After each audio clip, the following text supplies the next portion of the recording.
entumbudde nga bwe nabagambye nti ngenda kujja ku ssaabbiri zennyini ez'akawungeezi tekunnayitamu wadde dakiika n'emu nzisaagala kubalwisa nnyo kuba nti mukozesa data mungi ate n'obudde muba mulina butono nkimanyi nti abamu mu nsi ezisinga obungi muba mukyebasa oba muzukuse ate nga bamu bagenda kuwujjalako akawungeezi akoolwayi mbalamusiza banjabo ne bassebo ekansubire muli bulungi mujebaleko gye mutuusaako engalo essaawa ziri bbiri zennyini ez'akawungeezi ez'olunaku olwokubiri ennaku z'omwezi 29 omwezi gwa Desemba bwa 12 omwaka 2020 esigadde ennaku ntono nnyo tugende by'okulonda kassammeme sombalamusizaako njagala okusooka okukubagiza bannayuganda mwenda baviiriddwako abaabwe kitalo nnyo ddala buli omu mukama kengibalize akungubalize osobola okuba ng'oguba weponda bafunye ebirungi mu isengalo mu maaso mwebaze omutonzi ddunda namugereka abasobozesezza okufuna ebintu ebyo nti mumwebalize ddala sijjengera baluwisaawo nnyo olwaleero okuggyako bagamba nti nga bwenkole nti kola yange eya bulijjo nzijja ne mbawa information nze n'entambula ne ŋŋenda era kye ŋŋenda okukola olwaleero saagala baluwisa naye nga njagala muntagingire ab'ebitongole by'okwerinda muntagingire n'abakulu abeeyita abakulu abali mu state house ya Uganda mwenna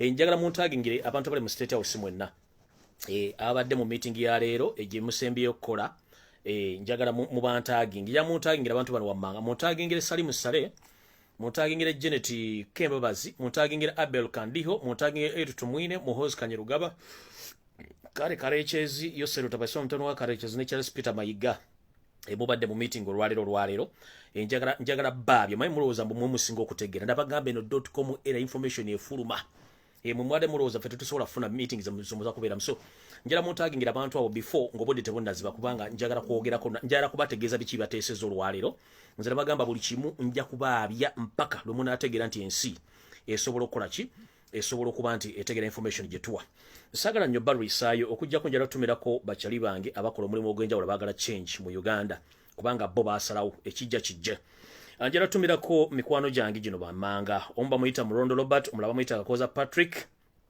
Nkata Medi ne Paul Selector Jones ne Israeli Isaac ne muganda yange DJ Paul mbalamusiza nnyo DJ Paul nkulamusiza nnyo Israeli Isaac Selector John Nkata Medi Kakoza Patrick Robert Mulondo mwenna mbalamusizaako mwebale kwagala struggle mwebale kwebereramu mwebale nnyo kugenda nti buli kimu kimukola mukikola nga buli kikola na mutima ogumu nga mwagala change so abo nno mbalamusizaako njagala tutandika n'olwaleero nga mbategeeza nti tulina ebintu bingi nnyo naye before nga sinatandika njala tutandika ne security alerts ndyoke ngende maaso njala tutandika ne security alerts ndyoke ngende maaso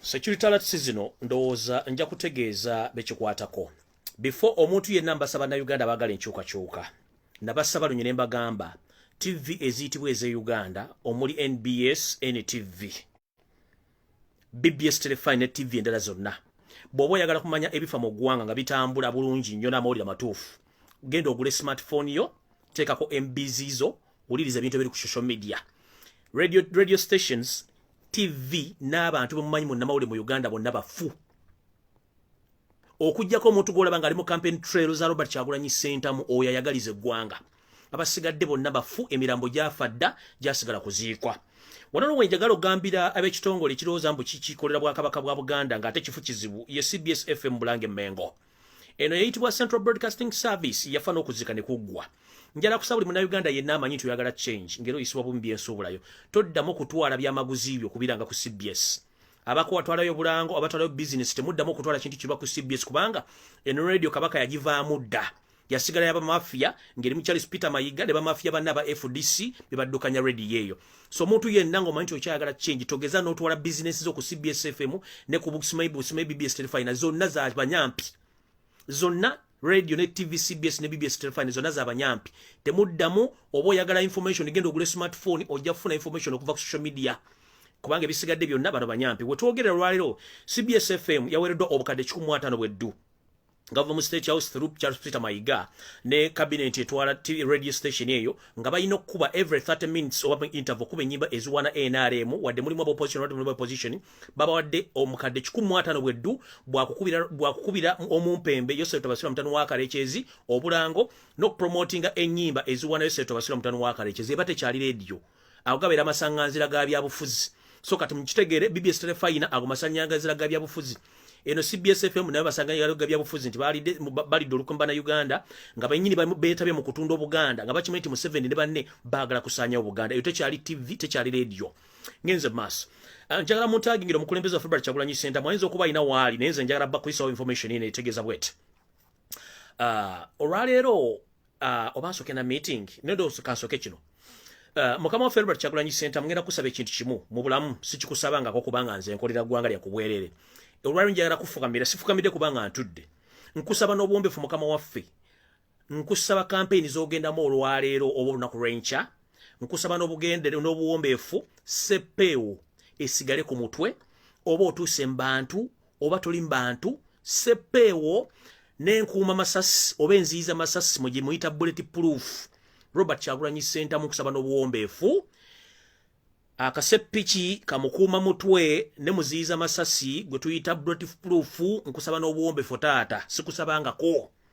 kubanga nze mulimu gukola ku lwa Uganda yonna ne banna Uganda akasepiki akakuuma omutwe mu luzungu gye bayita element oba enkoofowirira weapon n'enziiza masasi gye tuyita element taata toddamu bijjamu abantu oba bakumanyi bate bakumanyi face yo bagimanyi structure yo bagimanyi emotoka motambulya bagimanyi teweetaaga kujjako nkofiira wonna wona oba otuuse enkofiira katebereko mpaka ngozi mbuliribwo ne bwanga oli wabweru wa nnyumba yo enkofiira 100% ebeereko bwe kibanga kye kyambala ekyokusatu kyolina okubeera nakyo nga waga nti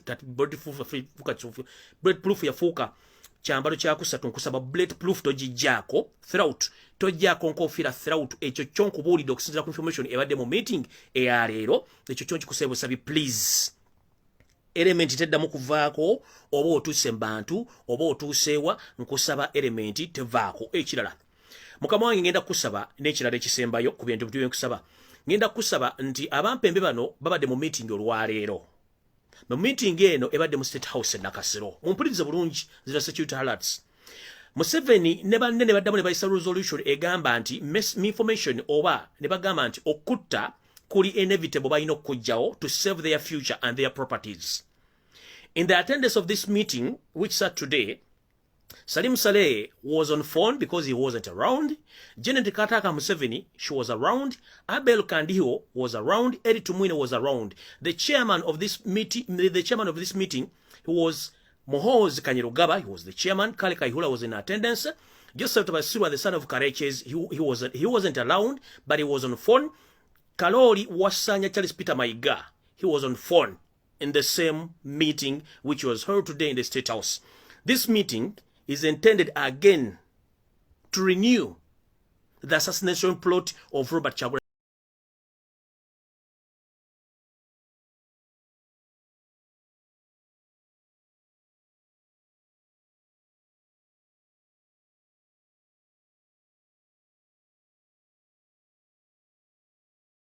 Naho abadde mu meeting yatali mu physical nga ali ku simu ebirozo bibadde bya ku simu.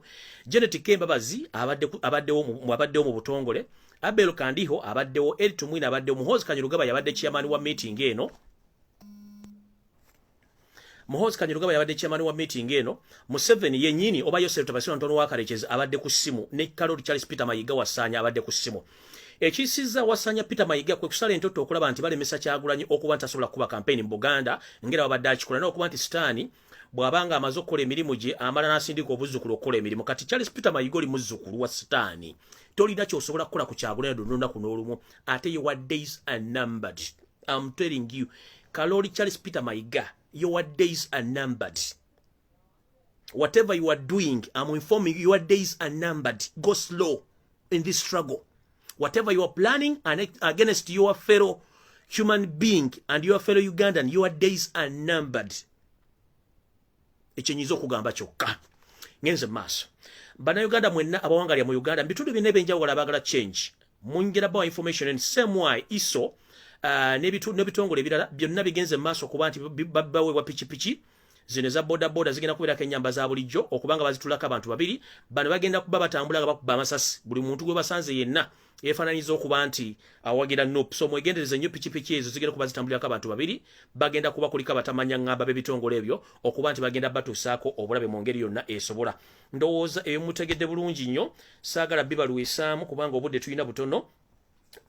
sagala kubaluisa kubanga obudde butuyina butono nkyali ku kigula lugi video tennaba still kangere ku kigula lugi njagala muntagingire omumpembe gubayita Tamale Mirundi. Tamale Mirundi nabagamba muna Uganda akuliridde emyaka akoze ne government yose tubasira omutano wakalekeze bangi liweze. Naye ensomesa etwagigwamu nti musajja akola kye tuyita diversion akola kye tuyita diversion ne blackmail. Azze alumba nnyo omukyala agenda okubeera first lady wa Uganda Babi Itungo. Namusibako ebijweteke. Lweyasembayo kumwogerako yagamba nti bamuwadde omulimu gwa UN era yabadde mu State House nembimubuuza gy'obyogere nga talina gy'asobola kubizza.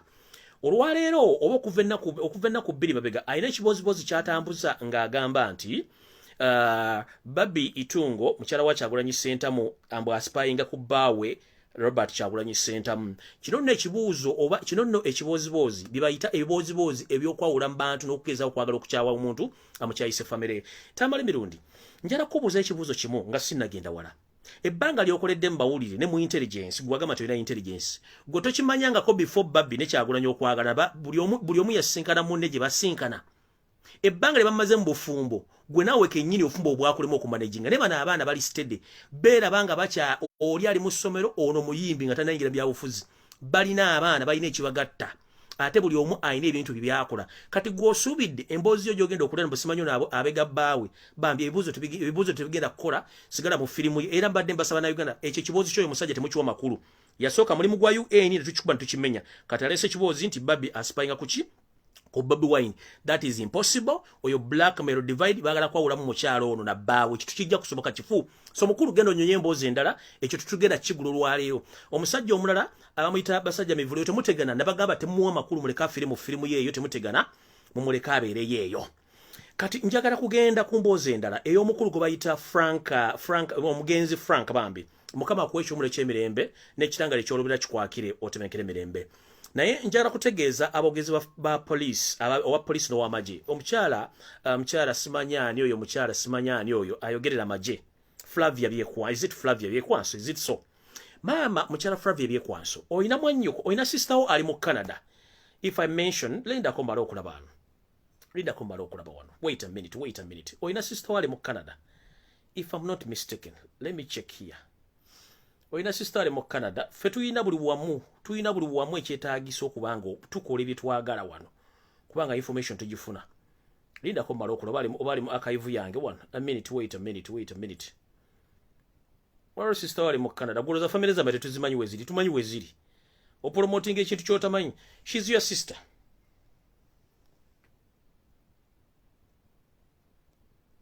oyo sister ali mu Canada ali Toronto isn't so? So if you are paid to be full, don't fool Ugandans, fool yourself and your family. Ono sister wali Toronto, Canada, guwa mukola buli kimwe kyamutwala mu Canada, tukimanyi. Muddusa family zammwe ne mutta abaana b'abandi. Okitegeera gw'okujja ku scene ojja ku mawuli mutandika okulimba banna Uganda nti Franka simanyi emmotoka yakoze ki yabadde abuukira emmotoka n'agwa maama. Fe tukimanyi Museveni yaleta kamera zino si papasire kukola security ya Uganda bakuma banda Uganda just to monitor nti singa abeerawo chaos basobola okumonitoringa banda Uganda bona bava mu angle ki direction ki gye basobola bamba mejingiramu bakwata okubakola ki obakapturing okumanya details balina ez'abantu abekalakasa tezaali nti papasire zigenda kuma banda Uganda ziriwo nga zigenda kuyamba Museveni n'okumukuumira mbuyinza okulaba nti bafuna information nga batudde ku mmeeza n'okugeri gye bagenda okwasaganyamu obutabanguko kati maama mukyala Byekwanso omwogezi w'amagye njala kubuuza ekigambo kimu ebusega ze zimu ku nkulungo mu Uganda ezisinga okukuumibwa era eziri protected by military ebusega waliwo CCTV camera za police if I'm not mistaken before nga tonnajja mu public kuaddressinga bana Uganda genda nateete kubanga wali saava ya kamera zezo nezisangwa mu Lubwaga ogenda olete footage alaga nti omwana ono yabadde alipira emmotoka n'agwa footage abantu go balina kati tukyagala kussa footage alaga bujulizi bwe tubalinako mmwe ekyo kyo kibagambye kubanga ne information gyensembi yokufuna mwagala kuraidinga abaana ba Nuupu bonna abali ku media n'abantu sekinoma batambulira ku convoy ya Kyagulanyi abalina data oba balina ebifaananyi bino ne video mutandiko bakwata mubajjeko amasimu ga muga hacking mujje mu video zino okwewana obujulizi obujjako kati mama before nga tonnajja ku scene kwogera bige bikikinike nga byotamanyi genda mu server za kamera ez'omulubaga division zonna Natete headquarters erina footage omulete alaga nti Frank emmotoka yakoze ki yabadde alipira mmotoka n'agwa footage gwe tulina alaga nti emmotoka ya military ye yazze nekoona Frank intentionally n'emala omukoona n'edda emabega n'emulinya omutwe n'egufotola n'emmenya ensingo n'egenda kati gojja mu public oyogerera police mu bintu eby'ekisiru please weewumuzeeko kasita nkulazeeko sister wuuno gobadde omanyi tumumanyi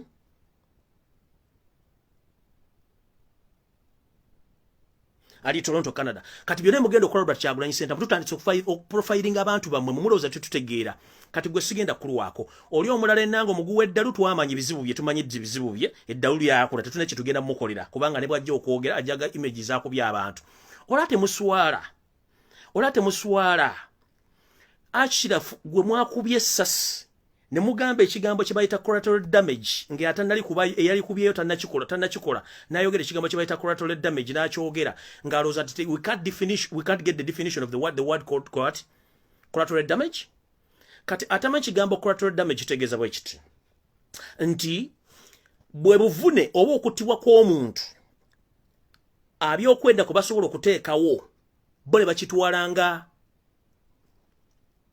ekyomuzannyo nti ekijja kijje okitegeera ekyo tuyita collateral damage mu luzungu kitegeeza kiti collateral damage is a death stroke injury or other damage inflicted that is an incident result of military operation since the development of the precious guarded mountain to military forces often claim to have gone to target length to minimize the collateral damage kati mwe mwagenze okuba Ashraf essasi mwabadde mmaze okutula mu meeting the previous day Janet Kataha Museveni mutabani we Muhoozi Kanyarugaba nga batudde mu situation room mu State House bali ku live coverage nga batumye oyo kazini waabwe oyo kazini waabwe gobayita Enoka abayine nga mugambye finish this mission tugenda kwa buli kyoyagala remember bano family yaabwe empanvu nnyo baleeta abantu babo okuva ewaabwe ne baleeta mu Uganda okukola damage kati kino kyewakoze ono omusajja bayine yagenza okuba essasi ng'ayagala ddi kuba Kyagulanyi yasoose kwogera ekigambo kye bayita collateral damage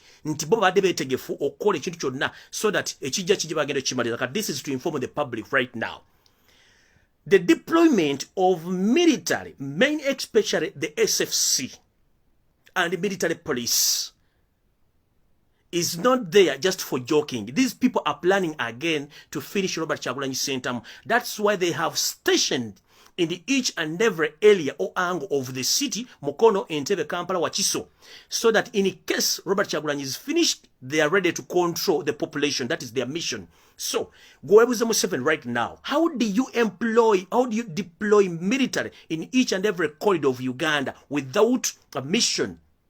Chiba kitegeeza mwapulaninga ne mugenda ku Robert Kyagulanyi Center mu deploying amaje in each and every angle of Kampala, Entebbe, Mukono, Wakiso n'ebitundu ebirala so that singa babalukawo okwekalakaasa muba mu kicontrolling. That is your mission. One, eyo bera live example nti mwagala kutta ki Robert Kyagulanyi Center.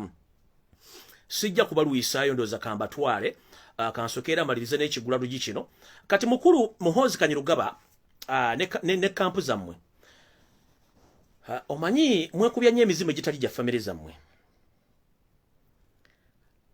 mubadde musindisa ono guy gobayita Francis Musinguzi akola emirimu gye gy'obwambega ate togikolera mu mawanga ag'omuliraano Uganda, Kenya, Tanzania ne mu nsi endala ng'agenza okusipayinga ku muntu yenna okufuna information emukwatako.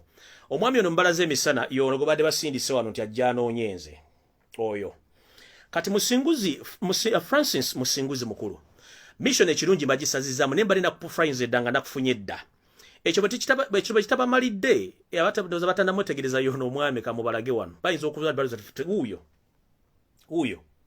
oyo nokunogo badde basindise nabadde namuprofilings edda nga namutegedde ekyo bwe kitabamalidde olwaleero mugenze ne mutula mu meeting ku Uganda Commission olwokuba nti mwadde mutadde ekyo programu kyamwe 2 days back nga mukuŋŋaanyiza abantu abawerako nga mwagala kusala ntoto okula nti mujjako page yange nakyo kikyabalemye. Still today olwaleero mufunye meeting n'aba foreigners batano ba specialists mu IT still okwagala okujjako page yange naye ne mbawa ssente pya ne kade still kikyagaanya. Kati for the sake of the struggle n'okusavinga Uganda n'abantu bange abakola ku page yange ngenda kendeeza ku bantu ba foot soldiers abakozesa page yange era nyingira kikola with immediate effect to secure my page ngenda kikola naye kino kye mugenda okukola musindise Donna Bassa n'akasajja akalala. I don't know whether I have the what. Let me check here. Let me check here.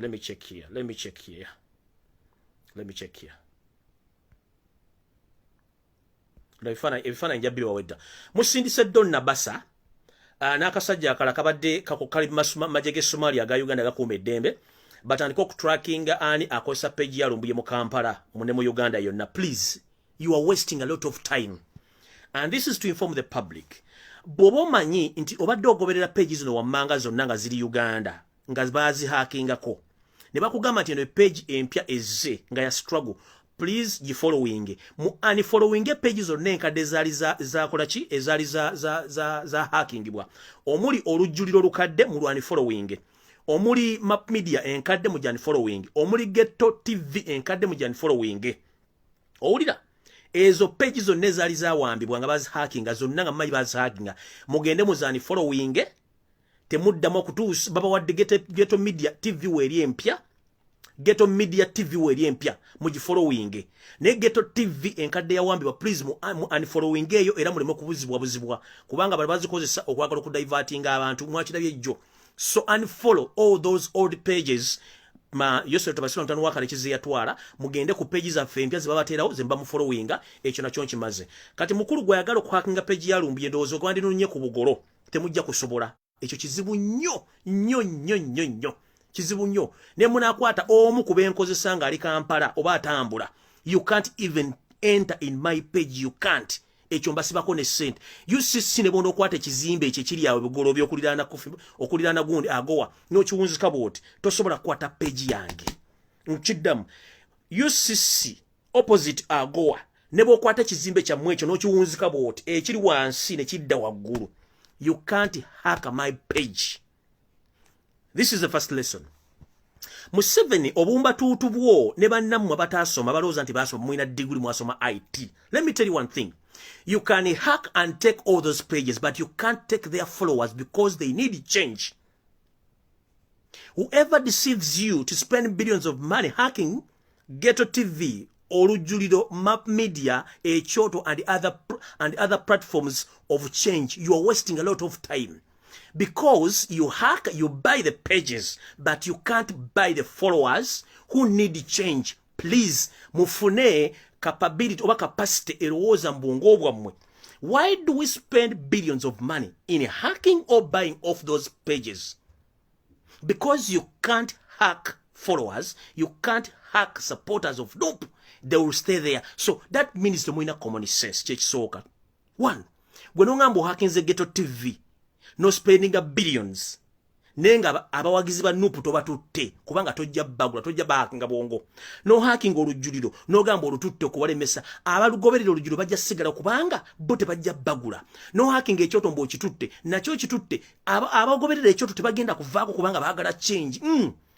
Brain is a monkey. Muyigo okutegeera ebintu embe temutegeera mwasoma mulina emitwe ne temutegeera mulina amaaso temulaba. Bababulira kudda ku mata kunywa mata kujjuka kye musobole ekyo nembu oyagamba leta kino ngoleta serengo waayo.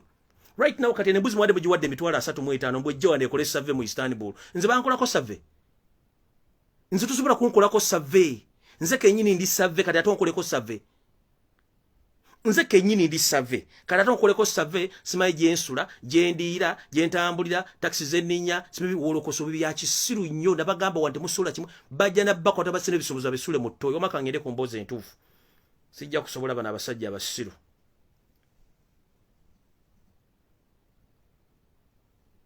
A minute please. Ndozo bansoke nakaseke. Ndoza nsoke nakaseke ndokende zokwenze ku information entufu. Yes. Let me first with nakaseke. Okay. Abantu bende nakaseke mwena side zeruwero en information yammwe. Mfunye information ngendaga nti omukyala Rosemary na Mayanja wepo ne omwami go bayita Salim Salakanda naho mu kitundu kyabwe ekyo bayita ekyennamunkekeera mu bitundu bye nakaseke we wali ebimu ku bizimbe ebijjuddemu obululu obutiikingibwa on behalf of NRM okuba nti bagenda bubba. Salimu Salono ne Namayanja be bali mu kikwekweto ekyokubba n'okutikinga obulu nga bakozesa abasajja bakongo bajje bwe rwa Uganda okuba nti bakola omulimu guno kuba bakizudde nti bannayuganda babawe emirimu mwogera nnyo oluvannyuma mugenda makaga mu kujja ebiwojjolo mwogera nnyo information ne batamanya nti n'abakongo baleese mulimu bakoba bako wadda Museveni kubanga yabalemesa ensi yaabwe. Ekifo kino bakikozesa okutikinga obulu nga baleesa bakongo abasiba enviiri oba basiba n'enviiri bafuula nti basajja oba bakazi okuba nti bakola omulimu guno nga batikinga obulu bagenda okusupplyinga later okubuteeka mu bitundu ebyenjawulo okulemesa Robert Kyagulanyi Ssentamu okufuna victory. Ekyo nakyo kijja balemesa. Salimu Salono agenze maaso n'alagira ekitongole ekya poliisi waggulu ne kigoba DPC w'e Nakaseke ayitibwa Sulaiti Kitaka. Sulaiti Kitaka ono baali bamuwadde ebiragiro namutayika okutta Robert Kyagulanyi Ssentamu yali agenze Luwero okubayo campaign. Sulaiti Kitaka DPC n'agamba nze sisobola kukwata kuba muntu atalina adde ekisosonkole ky'essasi wadde ekibiriiti. Sulaiti n'agaana okuba Kyagulanyi essasi n'abawagizi be era yagaana. Ekyavuddemu akyanyizizza Salimu Sale ne mutabani we gwe bayita Levi Akandanaho ne muwala we Rachel Wepo ne Namayanja ne balagira ne bawa orders DPC omwami DPC Sulaiti Kitaka akyusibwe sina kindi no ku mulimu agobebweko. Era wetwogerera Sulaiti Kitaka talina mulimu era takyali wa poliisi kubanga yagaana okukuba Robert Kyagulanyi Ssentamu amasasi agamuttirawo ng'ali mu bitundu by'e Luweero kubanga bana basajja Luweero bagifudde nti yaabwe olw'ensonga tebane bayisaawo. Ngenze maaso wetwogerera kati olwaleero era mu bitundu by'e Nakaseke Luweero nga Luweero ekulibwa abantu bano beefudde bagavana baayo okuli Salimu Sale Akandanaho omuli omukyala Rosemary Namayanja mutabani wa Salimu Sale gwazaala gwe bayita Levi Akandanaho n'omukyala Rachel onono ne muwala wa Salimu Sale ne Namayanja banono ne kitaabwe Salimu Sale beefudde ekitalo nti bagoba orders okuba nti bakyusa buli muntu yenna atakkiriza na nkolagana yaabwe. Wetwogerera abantu bano benjogedde be bali mu kikwekweto ekiwamba abantu okuva Emityana gye tuyita Luweero Triangle Lafle buli Mityana Nakaseke Luweero Nakasongola n'ebitundu ebirala bonna bali mu kuwa orders eza kidnap ez'abantu bano bonna ne batwala okubabuzaawo okubateeka mu bifactory byabwe okubatulugunya sina kindi abamu okubateeka mu byuma ebibattirawo ne bafa nga tebalinaako bantu baabwe. Kyovulanyuma nti okuwamba abantu mu bitundu ebyo kuyitiridde obungi nga bali mu bintu bino muli Salimu Sale yennyini Levi Akandanaho mutabani wa Salimu Sale Rachel muwala wa Salimu Sale Rose Namayanja ne Salimu Sale Wepo ne yeeyita Semakula Sula Semakula bali mu tuluba eryokukwata abantu nga bawamba mitundu kuva Mityana Luweero Nakaseke Nakasongola n'ebitundu ebirala byonna Semutoka Peka Masuulita be bali mu kuyisa ebiragiro bya shoot and kill arrest and kidnap era ebiragiro bino baakoze n'ekiragiro oluvannyuma nti omulamuzi eyaliyo mu bitundu ebyo eyina okukola orders ez'okusiba abantu bonna aba NUP yagaana okukola ebiragiro kuba yabagamba sisobola kusiba muntu yenna nga sirina bujulizi bulaga nti omuntu yazizza omusango. Ekyavaamu Salimu Sale n'alagira omulamuzi ono Nancha agobebwe ku mulimu era yakyusiddwa n'avaawo olw'ensonga nti Salimu Sale yawadde ebiragiro omulamuzi ono agobebwe. Kitegeeza nti mu biragiro bye bawadde omulamuzi ono yakyusiddwa n'atwalibwa mu bitundu ebirala ku biragiro bya Salimu Sale. Awo nno wetuli. Mu kino nno Rose Namayanja era yagamba Museveni nti twetaaga ensimbi obuwumbi 2 tusobole okugula abantu ba NUP n'okubakyusa obwongo era Rose Namayanja aweebwa obuwumbi 2 okuba nti agenda okugula abantu bonna abaali bawagira NUP mu kitundu ekyo nekyagaana era Luweero abantu bakyagamba nti ffe twagala nkyukakyuka tukooye kubanga mutubbidde ebbanga ddene y'ensonga lwaki ebintu biganye. So wetwogerera bino essaawa zino nti DPC Sulaiti Kitaka yakyusiddwa era n'agobebwa ku mulimu era baamulisikiriza omusajja omunyarwanda amannya agatannategerekeka ono yagenda okutwala ebiragiro bya mukama we Salimu Sale ne Yosef Tabasira mutano wa Kalekizi ebyokutta abantu n'okubabuzaawo nga obudde bukyali misana nga abantu nina bugisimufungize bagenda kikola okikomalawo. Kati abantu mwenna ngenda basomera amanya gano bwowulira amanya gano ng'omuntu oyo mumanyi manya nti omuntu abali ku lukalala lw'abantu abalina ebiragiro ebiwamba abantu mu bitundu by'e Luweero byonna nga bibagambye era nga basasulwa omumpembe Salimu Sale be bali mu lukwe luno olw'okuwamba abantu mu bitundu bino wammanga asookerwako ddala mu Luweero district omu Luweero Triangle yonna mulimu omukyala Rose Namayanja oyo mumanyi omukyala omumpi atunula ng'ekigaya talina mwana kubanga talina kyasala mu bulamu bwe. Rose Namayanja omukyala atunula ng'ekigaya y'omu ku bantu abalina ebiragiro biwamba ng'akozesa poliisi ne ISO.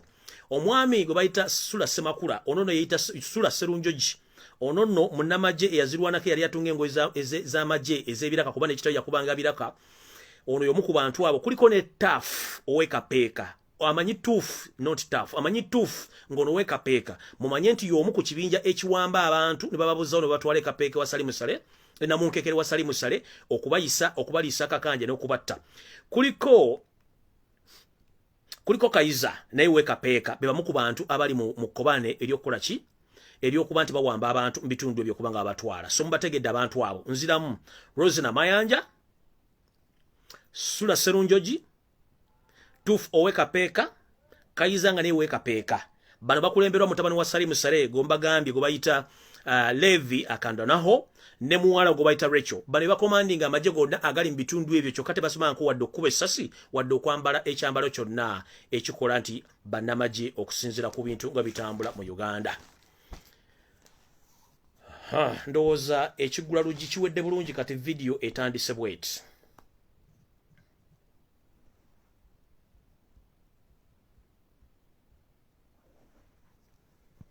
Video etandise bweti.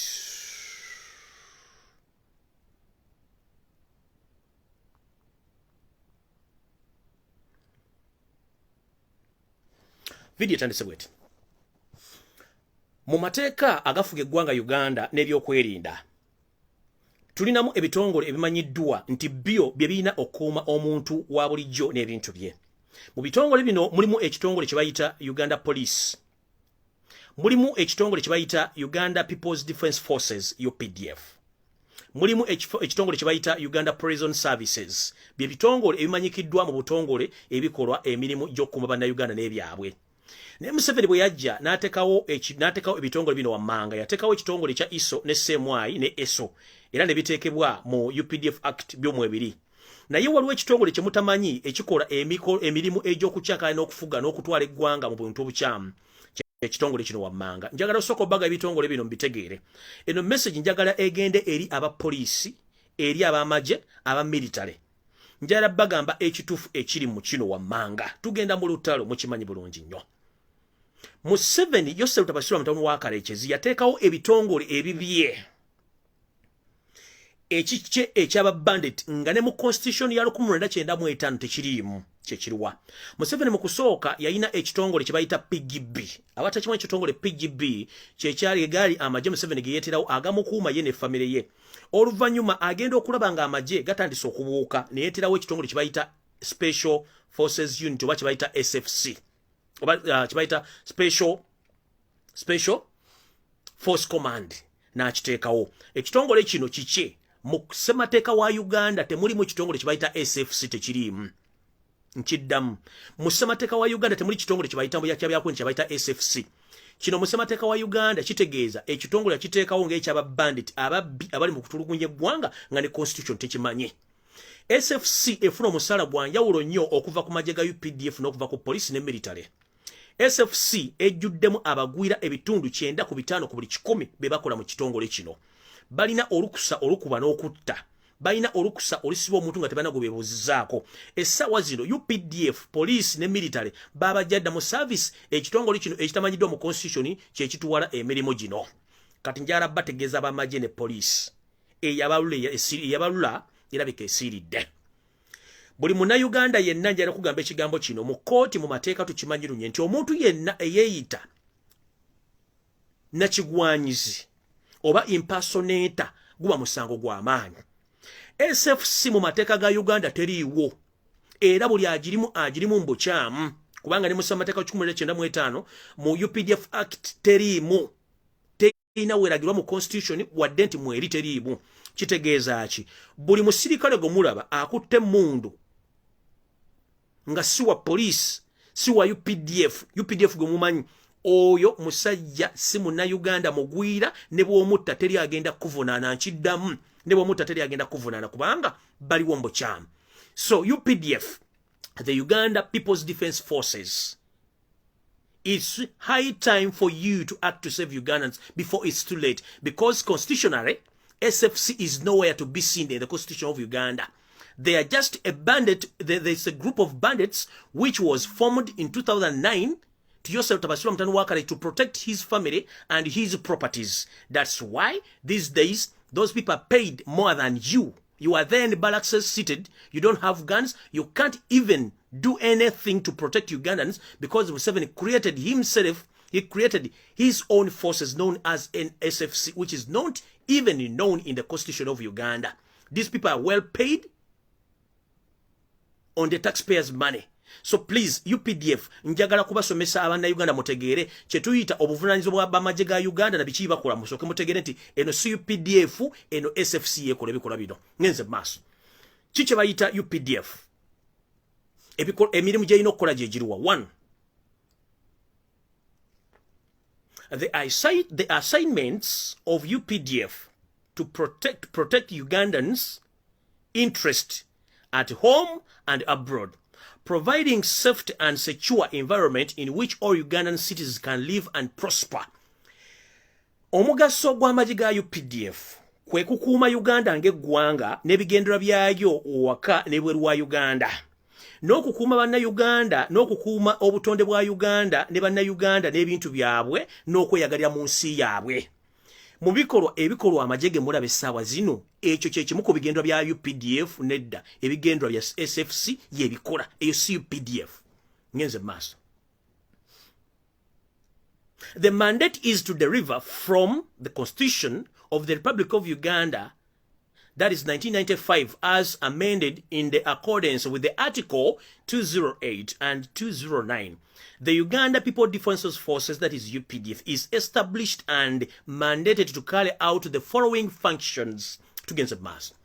Mu biragiro n'amateeka ebikolebwa okusinziira mu ssemateeka ew'eggwanga lya Uganda eyakola mu 1995 nga bw'alagirwa mu kawaayiro 208 n'akawaayiro 209 mu kitongole eky'ebyokwerinda eky'eggwanga ekiyitibwa UPDF nga bwe kiteekeddwa okuba nti kyateekebwa mu ssemateeka, bino bye bikolwa bye balina okukola era n'okugoberera eri okukuuma eggwanga Uganda. 1. Ekisookerwako.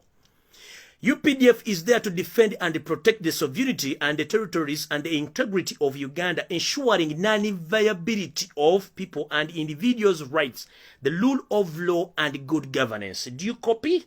So if I may ask anyone who is watching right now, since the beginning of these campaigns, does the UPDF we know follows the rules and regulations?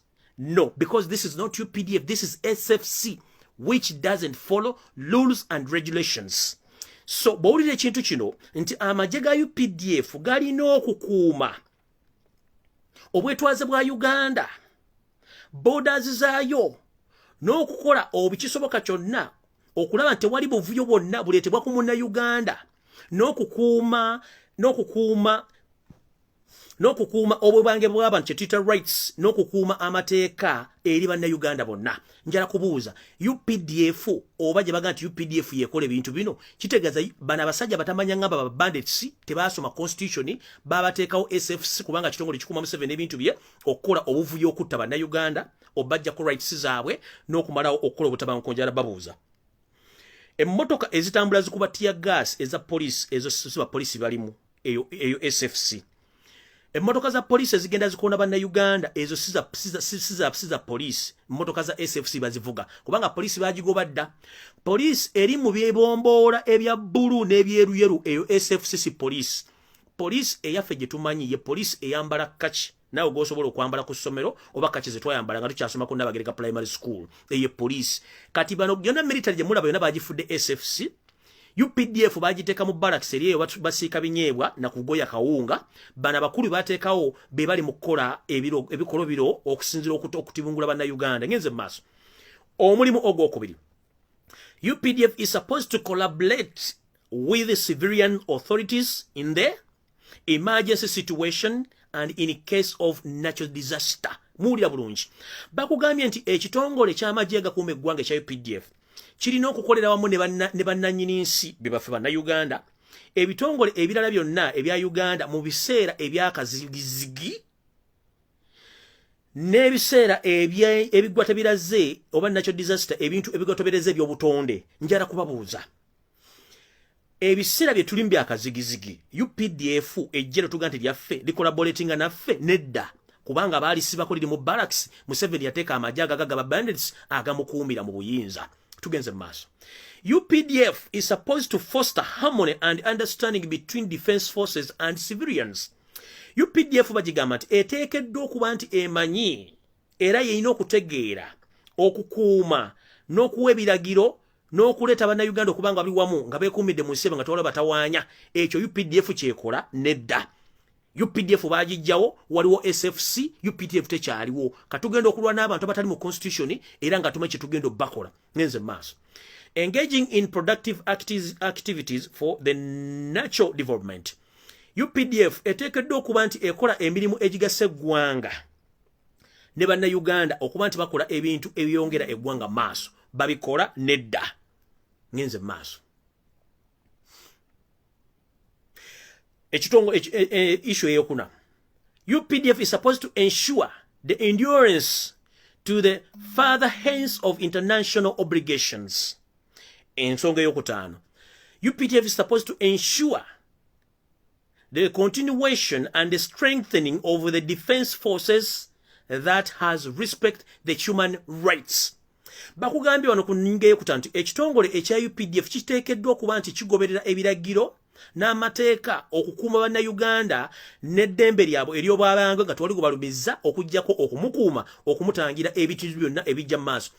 UPDF gye tulaba ali mu uniform bakola ekintu kino nedda. Banjagala balaga SFC kyeki ne UPDF yeteekeddwa okukola. Mugamba mbu simanyi omwana emmotoka dagirinya mmwe mwamusse kubanga mitalo kitegedde nti SFC. Ngenze mu maaso. UPDF is supposed to create military alliance to enhance regional security and stability. Ekyo nakyo mukimanyi. Ekirala to maintain the national chosen. Ekyo nakyo mukitegedde. To promote the cooperation with East Africa countries which shares common political, economics and social culture values interest. Nakyo mukimanyi. To support regional and continental interrogation through East African Community or East African Union. Ekyo nakyo mukimanyi. Kati bannange bwe mbanga mukitegedde zino ze factors enkulu eziri mu UPDF Act oba functions. Waliwo omuntu asomesebwa mu magye nga tasomeseddwa constitution na biragiro kuba bannansi tekiriyo. Bonna basoma. Olwokuba nti Museveni yakimanya yesi muntu wakolera ku biragiro by'amateeka na biragiro wakola fujjo. Kwe kuteekawo ekitongole kya SFC 1 tekimanyikiddwa mu constitution 2 ne ssente zaagyo mu national budget tekiyitamu y'ensonga lwaki bakola unclarified budget unclarified expenditure ne batwala ssente empya n'enkadde nga teziriko abuuza gye bagenda ziteeka ne bazitwala kubanga basasula kiri ekitongole kyabwe eky'abamafiya. Bakikozesa ogamba nti kya UPDF oba security. It's not security purpose. Abajasi ba UPDF babanje emyezi 6 tebalina mmere, tebalina mazzi, tebalina sabuni, abaana babwe tebasoma. Aba SFC ekitono nnyo buli omu alina combat 3 ne peya zengato 3. Banywa cyayi ku makya, bali ekyemisana, bali ekyeggulo ate nga tebali akawunga na bijanjaalo. Bano bafuna omusaala oguli wakati wa miliyoni 1 ku miliyoni 5 buli mwezi.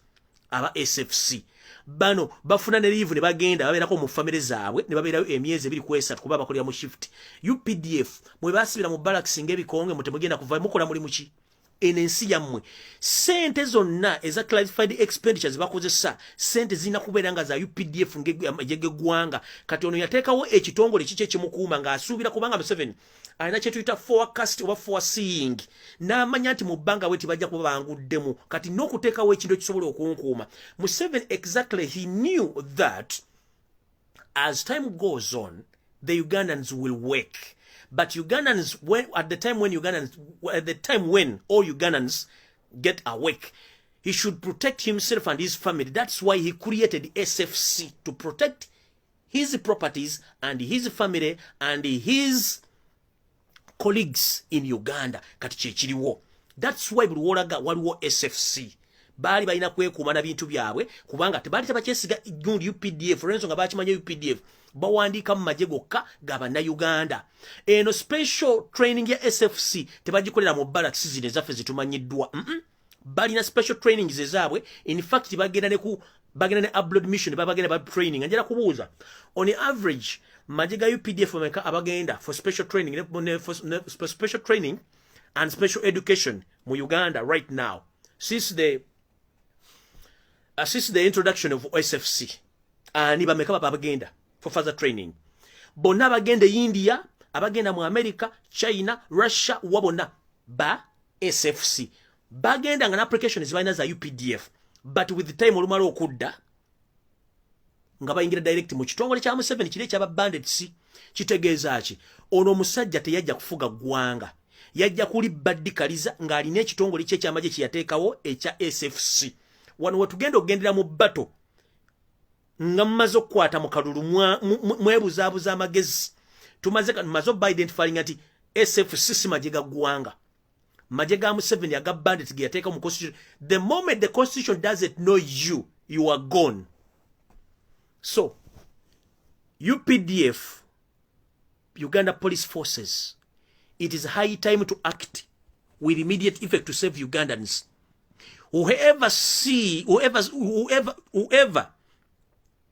rotating around monitoring the security situation in Kampala is not an UPDF officer. All those are SFC insurgents who operates on Museveni's order, not on behalf of Ugandans, because UPDF is there to protect and to serve Ugandans.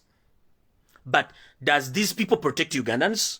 Does these people serve Ugandans? These people are serving Museveni because they get orders from him to shoot and kill. Right now, as I'm speaking, the second mission of assassinating Robert Kyagulanyi Ssentamu is in place. But Museveni, this is the last warning to you.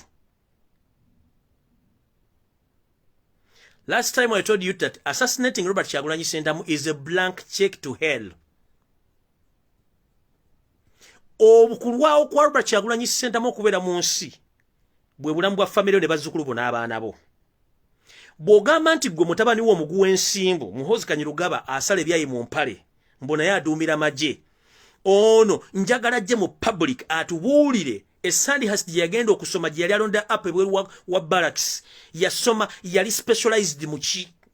One, abantu bonna bagenza okusoma Sandhurst oba mu America wa mu nsi ezisingako ezisinga obungi babeera ne specification ne bwoba oli ku university ng'osoma degree waliwo course zoyina okuspecifyinga munoga nti I'm specialized in each and every ngenda kuspecializinga mu course gundi ngenda kuspecializinga mu kintu bwekiti kani Muhoozi Kanyirugaba can come in public and mention specification kiji yakola nga ali Sandhurst wabeera abafumba obuugi ebeera abafumba emmere ebeera abooza engoye ebeera abatunga engatto ebeera abakuba emizinga ebeerayo aba infantry ebeerayo aba IT ebeerayo abazimbi ebeerayo ba engineer. Muhoozi njagala obulire eggwanga wa specializinga mu kibugambo wasome Sandhurst. If you can't manage even to wash your undies, you can't even make an omelette. The only thing you know is just to be a trigger happy. The only thing you know in your life that to open the safe and shoot. That's all. Chomanyi. That's why you order shoot and kill. Because in mateka mumaje omuntu okuba specified in the original oba omanyi kye bayita amateeka. Okutuka ku ddala lya general oteekeddwa okuba ng'omanyi constitution n'amateeka. It is very difficult any general in any armed force okuba nti tamanyi mateeka na consequences eziva mu orders awa. But you, an ignorant, who even can't come out and specify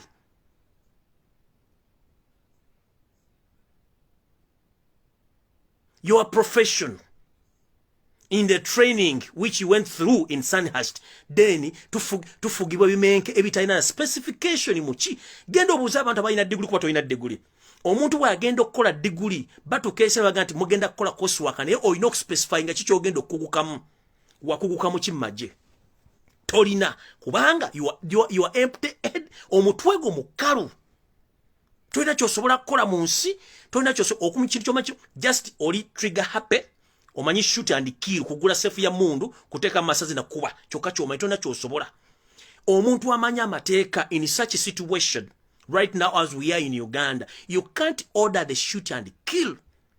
In such a political temperature situation, you can't order shoot and kill. You can't order to shoot a presidential candidate because the world is watching. The world knows that whatever happened to Robert Kyagulanyi Ssentamu is Joseph Tabasula Mutanu wa Karekezi and his son in conjunction or together with the what lovely wife Janet Kaimbabazi. Kati mubasajja mune bakazi bamwe. Let me first ask one question, please. Janet, ekifumbiza abakazi n'ekifuula omusajja kuba bagamba nti behind the successful man ever there is a well organized woman or lady. Kati gwe mu Janet bw'otula ne bbaawo nga munywa obusera bwammwe n'ekivuguto biki byo mu advisinga emabega omusajja yenna akulaakulanya wabeerayo mukyala obuvunaanyizibwa. Janet ebikolwa by'okoze mu State House n'ebikolwa bbaawo byakoze bye mu advising eggwanga byo advising bbaawo gwe bw'otuulako awo mu ddiro lyo ne mumanya nti option gye mulina temulina political ideology yonna gye mukyatwala mu ggwanga teriiyo. Kyekisooka. Ekyokubiri, mukimanyi nti ensi yonna ekimanyi Robert Kyagulanyi Ssentamu mwagala kumutta still ne mukyanjika okuforcinga mbw afe. You can control the population. Nolaba embuzi zino, nolaba embaata, embula bwoya, zino zikabuze zitambuza zimba kubanga temusobola kumininga bwongo bwammwe nti the world is watching. The population of 45 million Ugandans, all they know that the main target of Museveni and his family is Robert Kyagulanyi Ssentamu, and then you continue giving orders of shoot and kill. Ani agenda obawuliriza?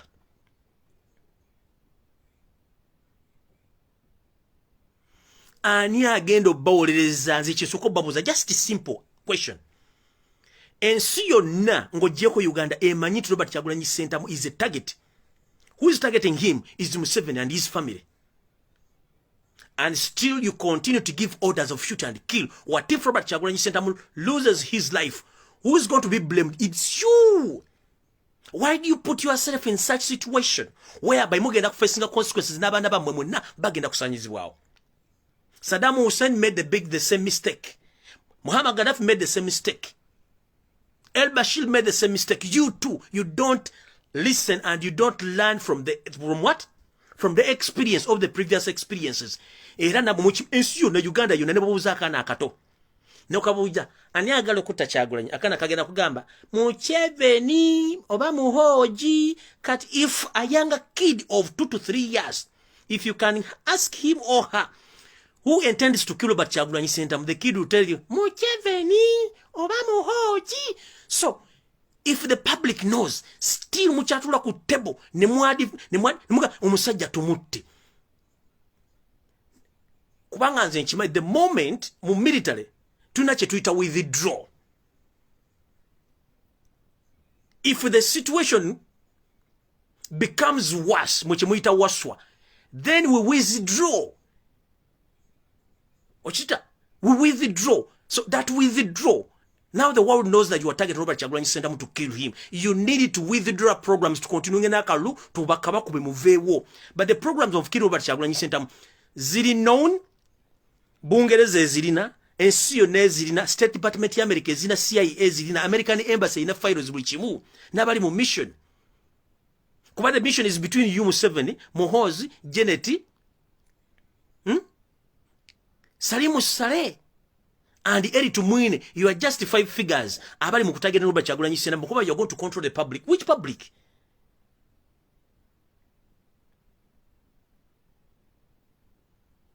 Museveni, you are there in the State House bossing around,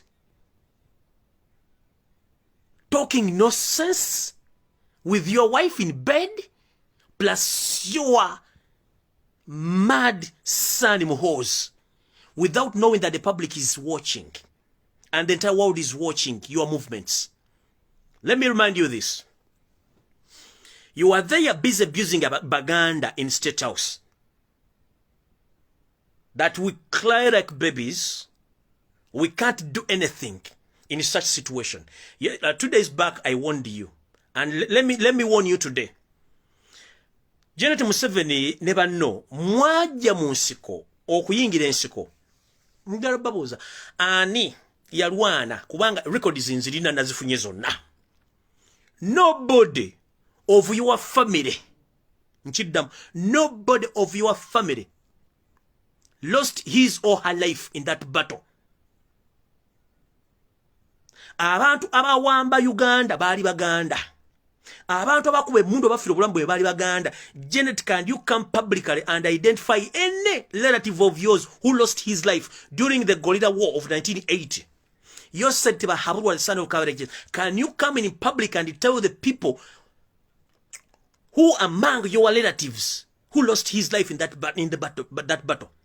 The same to Kaindo Tafide, the same to Eri Tumwine, the same to Muhoozi Kanyarugaba, who was a kid at that time, and the other generals. So many Baganda who fought this struggle, they died, they lost their lives in the battle because even the man who overthrown Arutua, he was late Andrew Tankome Kayira. Then after reaching in Kampala, you mingled the mission, you sent him away from Kampala to go and capture other areas, and your intention was to capture Kampala. Then after you send him away, and you turned against him, and all his entire soldiers, they were massacred. That's what you can manage only. Let me tell you one thing. You are lucky enough you haven't get any bullet which is coming from the opposition side.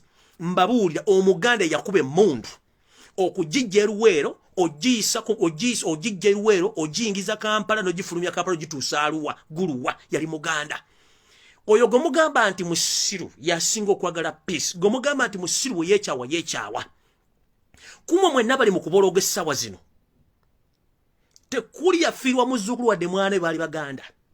Abamu n'amataka mwaga batwalako. Mwatta omwana omuganda eruwero. Museveni watta abaana b'abaganda eruwero. Abantu abasinga obungi abaana n'olutalo balugusa. Ogenda okulanga olutalo lusigaddeko ebitundu 8 ku buli 10. Ebitundu 2 ku 10 okuggwa. N'otandika obbasanjaga omu ku omu. Wane wajjira obuwuni obundooya. N'okwokya abantu mu bipiira. I can recall those incidences. If I'm to mention, I can recall those incidents. Obuhuni bwe bayita obukumbi buno obutono buno busiga ebinyeebwa n'ebijanjaalo. Bwe mwakozesanga okutta abaana bonna abaganda nga mmaze okutegeera nti Lutwa mmaze omuwangula n'obote wako mutandise okulaba ku ki? Mutandise okulaba ku biki ku ggwanga nti mugenda ddiwamba ne batta. Abaana abantu bwe mwattira e Katonga amaze obbayisaawo. If it wasn't Dragon Nyanzi and his colleagues mwete mugenda kuyita ku Katonga. But it was Dragon Nyanzi, Sserwanga Lwanga and the others who fought that war to cross Katonga. Ne bajja bawamba mpigi bayingidde Wakiso Ntebe yonna nga mwete mulabikako. Mwafuula ba team leaders nga banaga nti prefect kusomero prefect naye nga olo waka kulonda ebisasiro ku ssomero okukusiimula olubaawo okukola buli kimu bana abaana basigadde wansi be mukulu embere baali babikola kati njala babuuza mu bayita ba pakcho musime mwine mu mwagala kulwana. The fighting norms are still around. Nchiddam, the fighting norms are still around. And those people you massacre, they have grandkids and sons. They are still around. Go slow on abusing Baganda and Chibabule. Mugende slow. Mugende slow. Bonna abana Baganda mwaba sarasana imbamala wo. Esazi no mbanyira. Let Andrew Tankome Kayira, if it wasn't him, Nkulaira Museveni wandi bali toina ulabikira ku map ya Uganda. If it wasn't the late Dr. Samson Babechi Sekamolulu, it wandi bali tulabika ku map ya Uganda. If it wasn't the late Sserwanga Lwanga, wandi bali toina ulabikira ku map ya Uganda. The likes of Butabika, the likes of Dragon Nyanzi, the likes of Kakatautu, there are so many heroes. Abatafunye mu government yamwe abala banji bali mu nsiko basigala na magumba gasigala yo nodda mu state house n'obologa ettaka kwoli state house ko kubira amatama musimanyi okoza amaja gajjajjawo.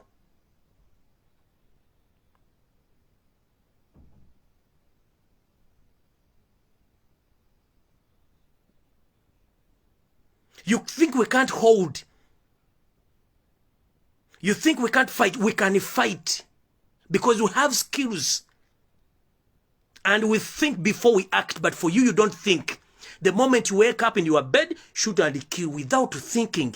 Shoot and kill after. What are the repercussions, if I may ask?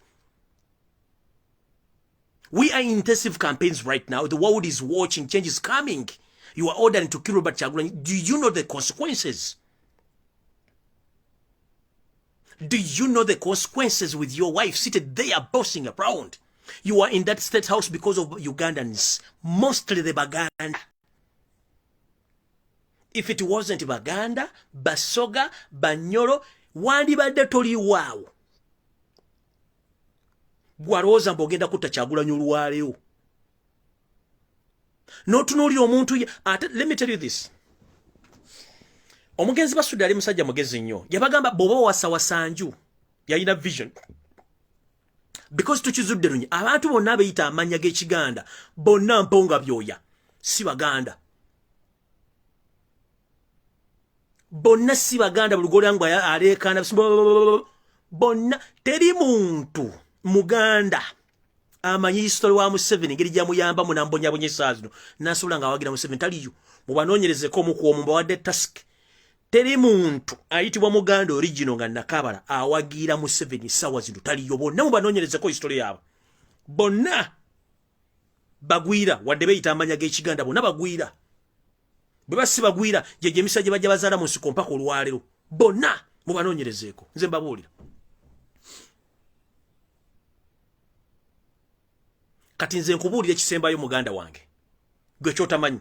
Museveni ensi ekimanyi oyagala kutta Kyagulanyi ne ode fulumi olwaleero mu meeting gye mbaddemu nayegeza okola ensobi. Ode fulumi nti mumutte mujja containinga population. Kubanga orders n'ogamba let us finish this pause once and for all, we shall control the population. What a joke. You will control the population. If you fail to control the population during the Kayunga saga, how do you control the population of killing the presidential candidate? Who's loved wow countrywide? Now I've exposed your forces, SFC, in the constitution teriimu nkiddamu. Mwenna bannamagye abali mu Uganda mukimanye nti mumusanga abasajja busiba na Uganda shoot mukole kye mwagala bano siba na Uganda bano ba bandits. Ne bonoogenda mu kooti okuwoza tewasse musirikale wa ggwanga nkiddamu. Ne boogenda mu kooti okuwoza tewajjayo musirikale wa ggwanga wajjayo bandit yajja okuwamba eggwanga bano siba na Uganda. That's why you hear the names simanya akandiho simanya akakikichi byebintu gemanya galiwago kino nkibagamba. If you can come afraid and you can name the Islamic names nga muli embizi,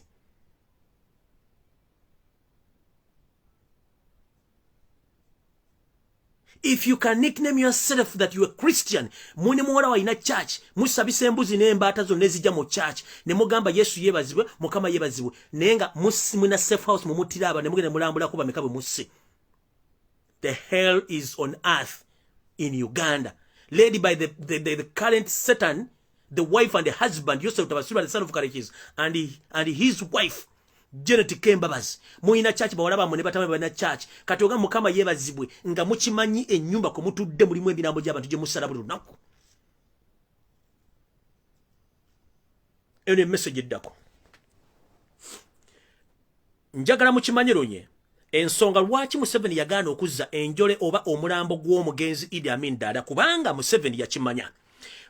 Museveni yandibadde yawamba eggwanga lino dda nnyo. Amini yamulemesa najja n'awamba. Amini mu kuwamba olw'okuba nti Museveni yali akimanyi nti Amini reasoning capacity ye yali tayasoma nekimuluma nti ye yasomako akatoni nnyo. Amini yawamba atya eggwanga.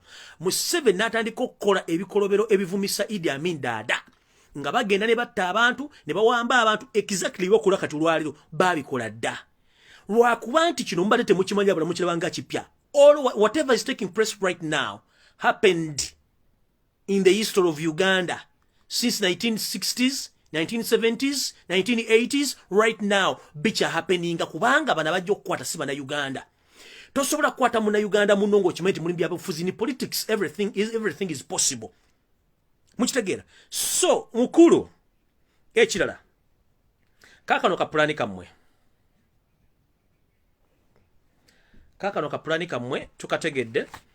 Mwagambye nti MPC, mwagambye nti Abaganda they are useless. They can't even fight for their lives. Well, thank you very much. We can't. But time is coming. Well, you are planning, as I said in my last video, empisi abagimanyi kamba nyumiza akagero kano. Empisi kyekimu ekisolo ekibeera mu nsiko ekirina amaddu amangi. Ekisolo kino kyagala nnyo okulya ennyama naye tekisobola kweyiggira. Kituzaawa Museveni alina amaddu mangi nnyo naye teyasobola kulwana lutalo lwa 86 duwangula. Era yalinda empologoma ez'Abaganda ne balwana olutalo ne baluwangula. Deni n'anyakula nga bamaze okutuusa e Kampala. Museveni ne gurupu ye z'empisi ezirindiridde waliwo empisi ze bataddewo eziva erukungiri n'eziva erwakitula. Kati mu mpisi gye baleese gye bayita empisi gye baleese haina mu luzungu gye bayita haina. Haina tesobola kuhantinga erinda biwedde. Era wabeera empologoma wabeerawo haina mugende mulaba documentary. Kati Kyagulanyi olw'okuba nti azze y'empologoma eriwo bamutaddeko empisi zimutambulireko. Abalabye empisi ngezze ku mukolo mwagirabye. Mission gye balina batudde meeting ne baseka. Mwe bali basajja basiru. Batula meeting arrogant de ne boogera emboozi ne bajerega n'okugera ne bageya. Look at this boy Kyagulanyi. Hey, he's going to win the elections. But unfortunately, if they announce him that he's the winner, we have our comrades here, the likes of General Tumukunde. We shall send him to befriend him in the meantime of like 90 days. Tumukunde, and he is going to use the military to overthrow Kyagulanyi Center. Those are 90 days. Kubanga boba chimayi mu history wawe, they are clever people. So they have their tendency of abusing, arrogantly minimizing other creatures or other Ugandans that they don't think they are the one thinking. Kati kana kabondo kabwa kempisi eziveru achitula nempisi eziveru kungiri bebali maje. They are more special. All their generals.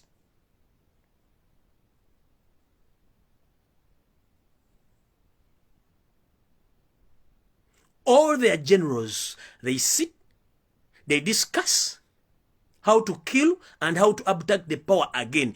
In fact, they have the mission, if in case there is any case that they are being chased away, they're planning to re-invade Uganda again through South Sudan, Congo, and Rwanda. Because they can't go to Tanzania, their main areas is Rwanda, Congo, and South Sudan to re-invade Uganda again. That's why bagula nnyo ebyokulwanyisa okusinga ogula amalwali ogula amadagala mu ddwaliro. Kati bikana akabonyo kati zine empisi ze batadde basindise empisi ya tumwine. Kati Mr. Robert Kyagulanyi Center nyinza okuba mmanyi nti kwoli kuno. Omusajja bamukusindikire mu meeting gye babadde to befriend you nakoze ne video ne nkutegeeza. Basindise tumwine bamukuteekeko ajja ku befriending in case of anything. They are planning to overthrow you. Bobango wangudde. Kati let me tell Museveni direct kuba manyi kuno. Unless nga mujjeewo engalabi eno. N'engalabi eddala ze mutamanyi. Obwonna obukodyo twabuyitayita mudda. Ebyo ya planning ebya invading again twabiyitayita mudda. Tubimanyi bulungi nnyo byonna tubimanyi bulungi nnyo. Twabitradinga mudda mo tuyina intelligence y'amaanyi nnyo. Mbusime tugenda kuwamba after 90 days. Tubamanyi mwenna missioniza mutubamanyi. Okujonge n'empumumpu evuddeko. Nja kujjanga nkole video zigende viral ense zitegere n'amagye gabeera alert. If not so, tuyina kye tuyita think tank. Ng'abantu balina engalabi zaabwe zo zirowoleza ggwanga na security mwe kye mutalina. Mulina ekintu kimu simanyi iso semwayi eso oyo kasasiro wamwe ajja kuba yaggwawo dda.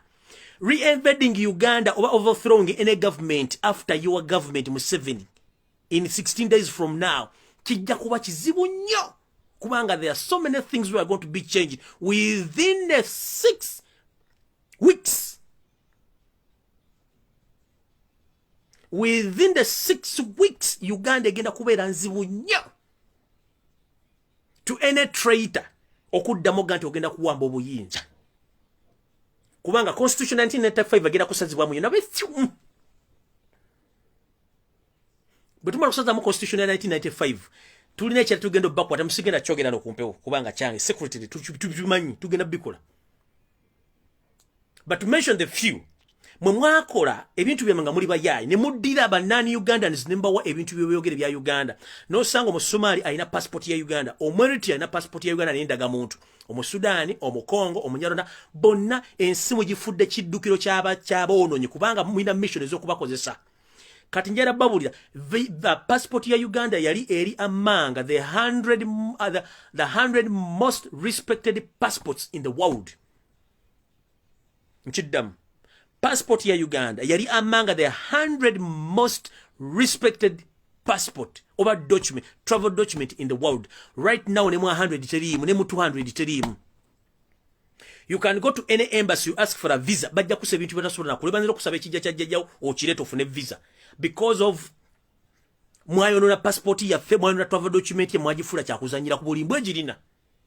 Abanigeria abatunda enjaga balina passport za Uganda balina ennanga muntu. Bateralist batambula mu nsi na passport za Uganda. Abakulembeze ba dictator nga bali abali mu Southern America balina passport za Uganda batambuliza gold n'enjaga. Eyo Uganda gitubaga gitutayagala eberewo. Okitegera? Ebyo bye bintu bye tubagamba nti mwe mulowooza muli bagezi nnyo. Eyo intelligence ya mwe y'ekisiru gye mwasomera ku National Road n'empapula ze mulina. Temunache Uganda ng'ekyusa obuyinza within 16 days to come. Kijja kuba kizibu nnyo musime mugenda ku invading eggwanga agende tekisoboka mugenze muwedde. Kigenda kuba kizibu nnyo mulooza musime mugenda kudda muwambe tekisoboka. One, tugenda kosta constitution yemu. Tugula buli munda Uganda amaso tumugambe nti kikakatako security etambulira kugwe ne gwomanyi ku kyalo nga neyibawo. Mubuuze bimwogerako, mubuuze yava ne gyasula. If not so tegeza LC police bamuliyo over. Do to do. Nchiddamu. Tugenda tandika system eya patriotic oba patriotism. Buli munda Uganda nga security kikakatako mu constitution nga bwe kiri mu nsendala. Bw'otuuka mu nsendala muzungu akubuuza ovaawa wazze kukola ki ogenda kumalawo bbanga ki wano. It's very rare in Uganda omuntu ekikubuuza kubanga we mind our own business bwe muntu emwatukuza.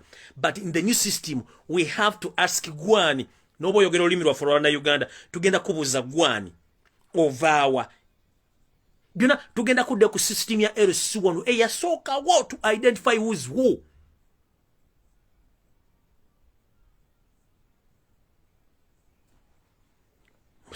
We shall reinvade the country back. Ewani.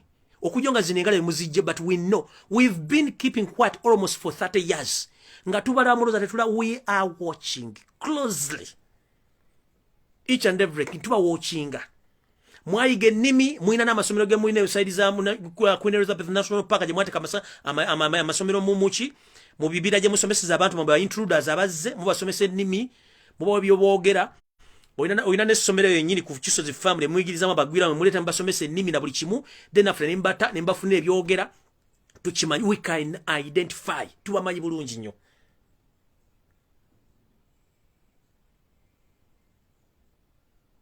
Ekyo tukimanyi bulungi nnyo. Just ora mwatta alonda nyikirima abali abakoledde ekintu n'abagamba no, we shouldn't allow each and every cockroach to have a Ugandan passport and a Ugandan national identification card. Nyakairima ne muwonto ne mbutabu kubanga kye yali ayagala yalabanga Uganda eswala. You find a foreigner, an Indian holding a Ugandan passport, you can't let me tell you one thing. India is strictly, India is for Indians. Strictly. You can't even purchase a single 150 plot of land in India. No more in a billions and billions of money. You can't. But in Uganda, Indians own national identification. They own land. They own national passports and the properties in Uganda. India, no foreigner holds any land, any property. No. In India, sente zingira buyingizi, sente zifuluma India. Mu Uganda, sente zifuluma in baluka ku kisawo entebe ne ziyitawo.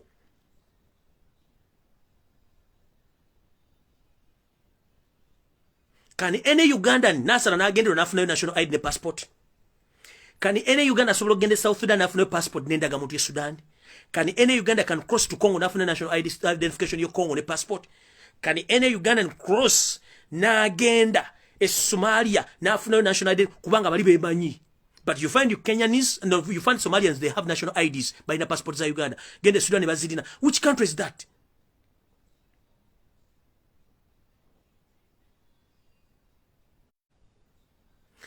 India is for Indians. Somalia is for Somalians. Congo is for Congolese. Rwanda is for Rwandese. Uganda is for Ugandans. Only people allowed to come in Uganda, they are visitors and investors. And investors, they're supposed to come with just a few technocrats.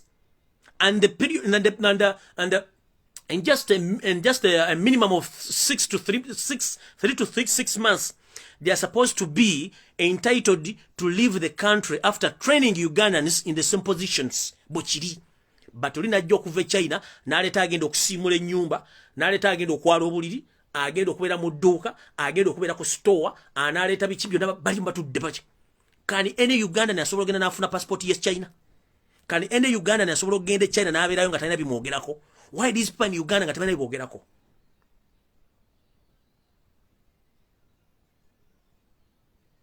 Mwadira amateeka gaffe gonna mwagoonoona.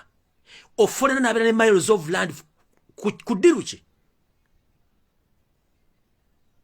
Ettaka lirina kubeera ly'abannansi banna Uganda, not foreigners. But you go to Jinja where Indians, they have occupied our land, they have taken our titles, they have taken everything, they have taken our rights. If you want to know that these foreigners, they discriminate, let me tell you this thing. I'm not so discriminative. Mbabuulira kye mmanyi kirinako experience. Genda mu Europe bajja kubuuza ovaawa oyagala kiwano, how long have you gone to stay here? Ekyo gye kiri buli nsi bakibuuza. Mu Uganda they to ask the moment you enter kiwedde.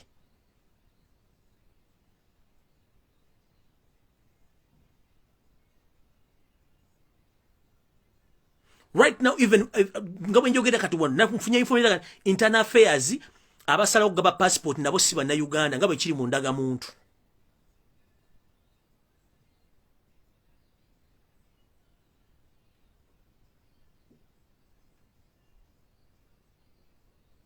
Muri kusia fe mujonoonye. No sanga omusajja omuyindi aina acres of land mu Uganda tena de 40m. How dare a foreigner aina more rights than any Ugandan? How dare that the foreigner is more protected than any Ugandan?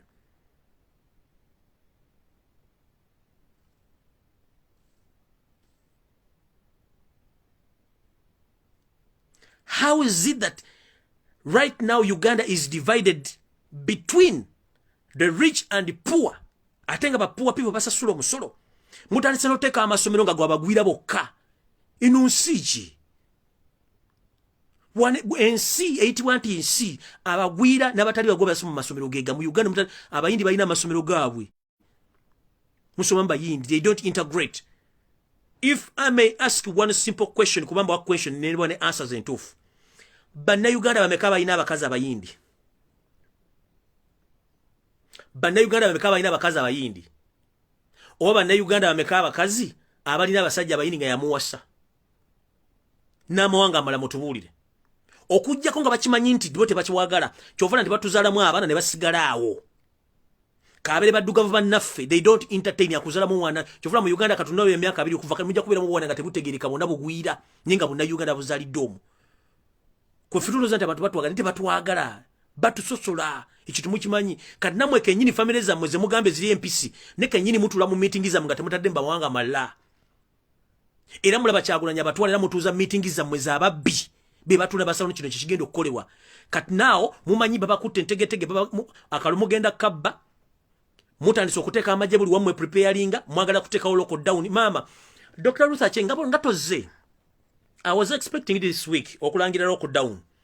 N'okwongerayo okulonda nga tewazze munnange. Byakulemeredde mama. Jangu bakusasula jangu otekewo lockdown. N'okulonda okwongeze waganya okujja. Eno message egenda wo mulenzi ono muyimbi yayimbe simanyi Tumbiza sound. Muganda wangu okoze ensobye esembayo mu bulamu bwo era gwogenze. The moment you dine with the government musically yefudde. UCC with the Minister of Education to do the remix of that song. What about the originality of the song? Kitegeza gwoge teri agenda kuliza remix yo. Ekyo nkikubuli gwogenze obadde okoze hit ngegenda kubeera olumandi sobuli net the moment you dine in the government to accept to do the remix. Promoting ebisiru bya muvubuko ogenze kubuulidde you are bagenda ku hatinga nzitumayeba na Uganda they are going to hate you to the maximum ojja kitege nze nkubulidde bagenda ku hatinga to the maximum bwegeze chimbe okifulumya nkuwa amagezi contract jo sign gisazeemu sigazo oluyimba lusigaleyo nga bwe the moment you did a remix ngogenda ku supporting ebikolo ya Museveni ne simimbi ki ogenze jajja ofudde nkubulidde bakubulire rest in peace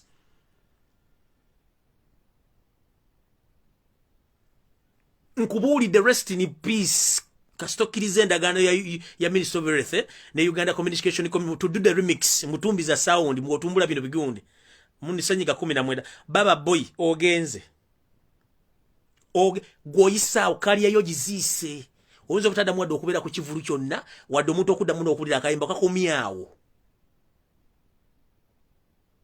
gwogenze you made a very huge mistake a big mistake to dine with Museveni right now with the state mafias to remix the song mbwato promoting kusanyiga 19 mulimba lulingino bantu bade bagadde rest in peace brazo ogenze gutukulabyeko na ogenda fukanga gundi gani abayimbi abali abayimba akayimba kono gunawo wedde okoze ensobi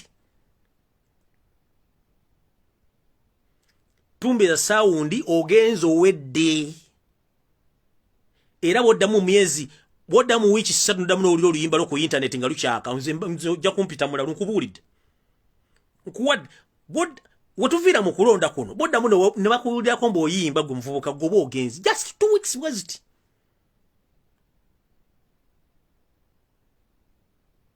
nkuwadde witches bodda madagale bawulya kuliyimba lwo wadde kwagala kulya kulinya lyogenze wecho tokimanyi abawuliza music bana Uganda simu 7 talina budde bwa music kubanga takyasona na kuzina dancing temuloza mwebira mamba manyi mwagala kyuse bigambo wano gwogenze the moment you na mwana uno baba nasono zidelitinga bodda mune wala ku internet nga bayimbe nyimba bazikola mu karaoke go nkuwadde witches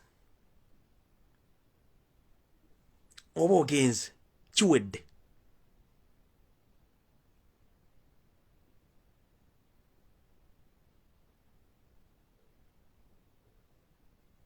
kasi wandibadde osigala n'ogandi ndi ngenze kansigale n'oluyimba lwange sigenda gende kubanga lubadde lutunze wandizizaako lobadde ojja kukola hiti ende kasi todayinize Museveni ne gavumenti y'abana ababbi ogenze egenda obuze mwanyi na shishanta na muyimbwa kye bamukola nga promoting ebintu byabwe kyekyaddako sente ze bazi mu mate bazi muwa kati nawo ogenzi bakoseze endagano z'ekisiru kiwedde buza ko mayinja yatukwanya okunyonja nga yagala dde yabulira ludda omuddu gavalinga ng'ekidomola kya butto w'empuuta gwe basikidde emyezi 6 gwe mbuuze gyali gwe buuza mayinja tyokukunyonjaga nga yagala dde ku siini yali alinga butto w'empuuta gwe basikidde emyezi 6 mu kalayi muddugavu mudzibu gwe mbuuze gyali gwe buuza tubatubonga nabo gye bali bayimbo bonna ojja bawule gye bali you should learn the situation you should learn according to what is taking place in the country right now people they need change atogenda kudalinga ne government nga tobadde ofunye hiti oba ogenze the moment you meet Satan you are gone katonda batakyagala kulaba kuba ogenze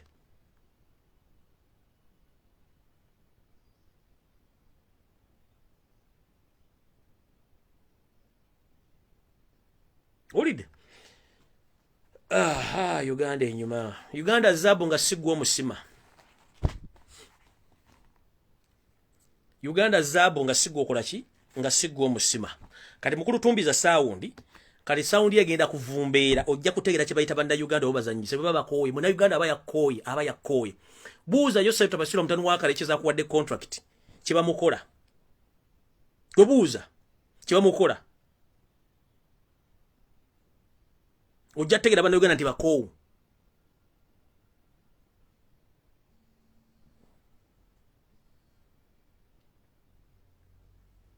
ojja kutegeera sijja kubaluwisaayo ndozo bategeeza nti yonna gye tulaga tusigale nga tugoberera omukulembeze waffe naye abaana mwenna bali ku campaign trail ya president mukuuma amasimu gammwe ekirala mufune musevinga video zonna zemulina zemujje zeziri zemujja ku scene olw'ensonga information gyenfunye baagala kuwamba amasimu gammwe gabajjako okujjako video zonna ozijjako kubanga zijja kukola ng'obujulizi okwata abantu bano ba individual bakoze fujjo mazo bagamba SFC mu constitution ya Uganda teriimu kitegeeza UPDF take over You have all rights kubanga kino ekibinja ky'aba bandits kyajja kulemezaako Yosef Tebasula mutano wa Karekezi. Muwulidde bulungi? UPDF take over, Uganda police take over, bana basajja ba bandits si banna Uganda. Omaze emyezi mukaaga tofuna ssente, bano balina ekitebe kiramba kye baba bagenda basayininga. Kati kankubuuza ali wa UPDF officer. Omusala gwo gusayininga luddawo, SFC sayininga, basayininga balina barracks namba yaabwe. Beba kati kansoke mbabule bate mukimanyi. SFC yesinga IT mu Uganda, police mwina IT ki. SFC bebadumira artillery section in Uganda, UPDF mulina ki.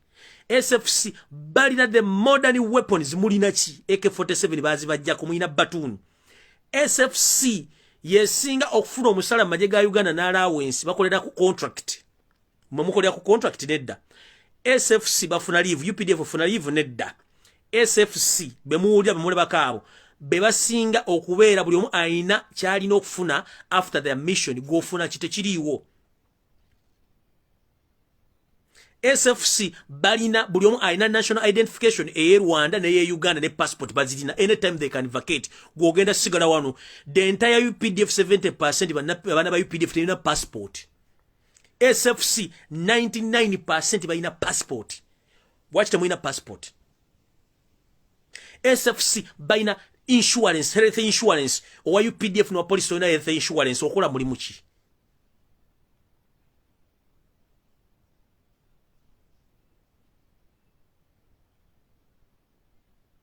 Aba SFC abana basomera mu Agakani buli gubazalo bateka mu Agakani kubanga bazimba ka kiriki gaabwe ka dynasty kaabwe abana babayina kubanga basomye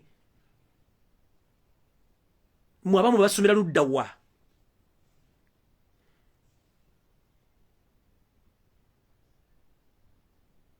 Mwenna buli ayinanga okwata video ku struggle eno like Smart Media, Choto, Olujuliro, Ghetto TV, Erigon Investigations, n'abantu mwenna buli akwata video please mukozese Google accounts zammwe gimmero musevinge videos kuba bagenda babbaka amasimu.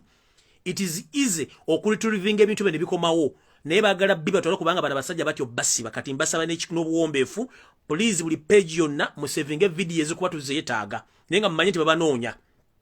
Mukitegedde bulungi mukitegedde babanoonya. Kati munnangu wa UPDF ng'oliyo banje emyezi mukaaga SFC tebanja. Wa UPDF ng'oliyo tolina passport ogirabanga ne bwefaana SFC 99 ku buli kikumi balina passport. Owa UPDF ng'oliyo bakuteeka mu magye ogakolera bulambu bwonna SFC bakolera ku contract.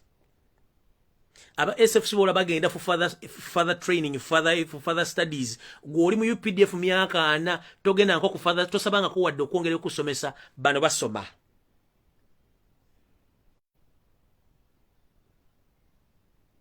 Deyo tule ngense egenda ngoli ewetuddeko abaana boli banyumizaaki. Oyina emyezi mukaaga tofunanga musaala. Emmere mulya kawunga nkiddamu SFC eriya mere eribwa mu hoteli balya ku menu gye balina okulyako buli lunaku ate babasasula allowance buli lunaku. Operational license wezi what allowance wezi bafuna operational allowance wa UPDF oli ono operational allowance gwafuna lunaku. It is a half of your salary mukyali mutulo mwebasi. Owa police gweyambadde ebyambalo bya kachi eyo police eyo mbala yatwala uniform zammwe bafuna allowance a half of your salary nga tebanafuna musaala. Bonna abo bolaba abamu balina degree balina diploma basomera kusereza mu amusolo gwa abaana bali mukuba misota ku kyalo kyokambo okyali mu police mbo savinga gwozu o savinga toyina kyogenda ku savinga nga government eri konfu nga si yaba na Uganda ekyo nkibagambye.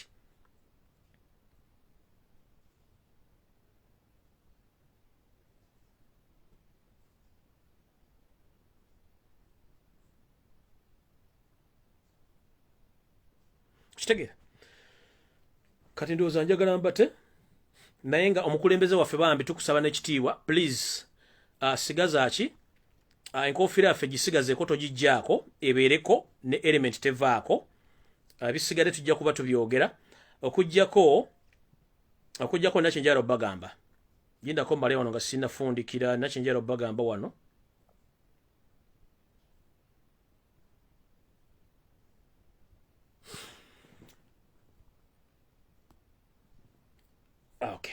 nfunye information okuva e Masaka mu referral hospital nti abaana mu section gye bazaalira abakyala gye bazaalira eriyo abakyala babadde basaliddwa basaze busaze okuzaala abaana n'abakyala bonna ababadde bazaala. Nfunye information nti abantu bano bakozesezzaako eddagala effu era mbu abakyala bano bali mu mbeera mbi. So Masaka Referral Hospital nfunye information mwakubye abanakazadde b'eggwanga naddala abasaliddwa ebiso abaganye okusirika bakuba eddagala effu. Abakyala bano bali mu kuvunda, bali mu mbeera mbi. So mbagamba bannayuganda mweberere mufune change kubanga eddagala lyonna gye liri mu National Medical Stores Entebbe. Nkiddamu kansooke nkirumiriza bannayuganda abaagala change.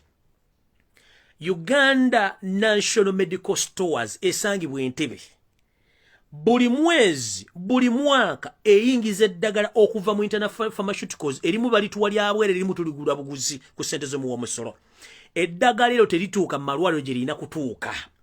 Museveni n'abantu be bakozesa eddagala lino ditunda mu pharmacy zaabwe oditeeka okulabira amagye gaabwe aga SFC kubanga temuwuliranga nti waliwo SFC bakutte mu kazi oli tewaali bawa lwaki bamunyisa ne bamutwala ebweru. Eddagala eryo bwe balema oddikozesa bye baagala lwaki lirivunda ne basaba ssente mu parliament okwokya eddagala eryo. Can you imagine eno gavumenti gye mwagala kye mwadiise okufuna mu gavumenti yammwe kye tuyita tax returns. Tax returns mwe mwalibadde service zino ogende mulaga n'ofuna obujjanjabi bwa bwereere n'ofuna eddagala.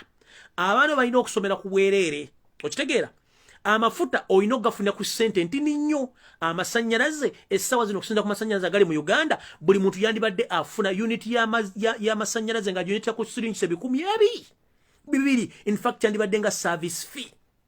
Nkiddamu amasannyalaze okusinzira ku masannyalaze ge tuyita mu Uganda buli munnayuganda yandibadde asasula unit nusu bisatu era ennusu bisatu zandibadde zikolanga service fee.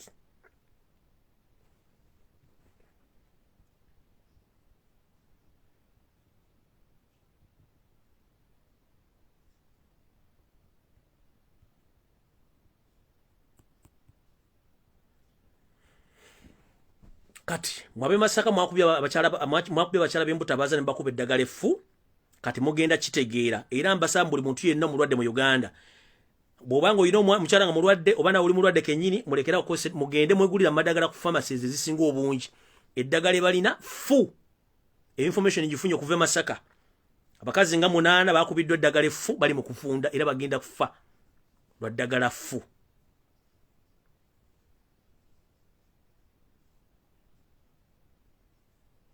Kitegedde kati abajasi ba UPDF muve mu Malwa muve mu Ludo muve mu Matatu muve mu kwekubya emizimu egitali gya family zammwe musituke mulwanyise ba bandit aba SFC kubanga si banna Uganda. Mbagabe balina passport mwe temulina passport. Allowance ze bafuna mu service zino bagenda okutulugunya kyago nebicyango kunona kuluna bafuna emitwalo 10 per day allowance ezo half of your salary mukola ki kale njagala bata mukama ba 13 ampeera musibe bulungi mweraba abantu be kubizinga sese tujja basa mutukumira omukulembeze waffe mu mukume bulungi nnyo ate kikono okulabula Yoseri Lutabasirwa the son of courageous. This is my last message for you. Togeza nkiddamu togeza nogezo kuba essasi lyonna oba okuyiwa omusaayi gw'omuntu ku bizinga essese mu buwangwa obwange bw'emmanyi obw'Abaganda. The moment kono okuba omuntu n'omuyiwa omusaayi ku kizinga ssese n'ebizinga ebisigadde